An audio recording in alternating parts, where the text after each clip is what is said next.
చుక్క కూర అలాగే టమాటా కాంబినేషన్లో ఈ రోటి పచ్చడి అయితే టేస్ట్ వేరే లెవెల్లో ఉంది.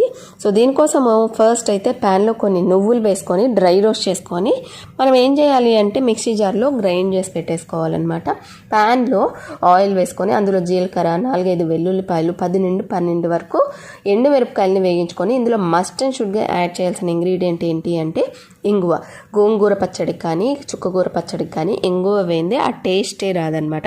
సో ఇంగువ కూడా వేసేసి ఇవి బాగా వేగిన తర్వాత మనం ఏం చేయాలంటే చల్లార్చుకోవాలి. ఆలోపు ప్యాన్లో ఇంకొక 1 టేబుల్ స్పూన్ ఆయిల్ వేసుకొని 2 టమాటాలను అయితే స్కిన్ సపరేట్ అయ్యేంత వరకు మగ్గించుకోవాలి. ఇందులోకి కడిగిన చుక్కకూరను కూడా వేసుకొని బాగా మగ్గించుకోవాలి. మనం ఆల్రెడీ వేగించుకున్న ఎండుమిరపకాయల్లో కొంచెం ఉప్పు, పసుపు వేసుకొని గ్రైండ్ చేసుకొని అందులోకి మనం మగ్గించుకున్న చుక్కకూర అలాగే టమాటా వేసి కొంచెం పల్స్ చేయాలి. ఫైనల్గా పచ్చి ఎర్రగడ్డ వేసుకున్నామంటే చుక్కకూర పచ్చడి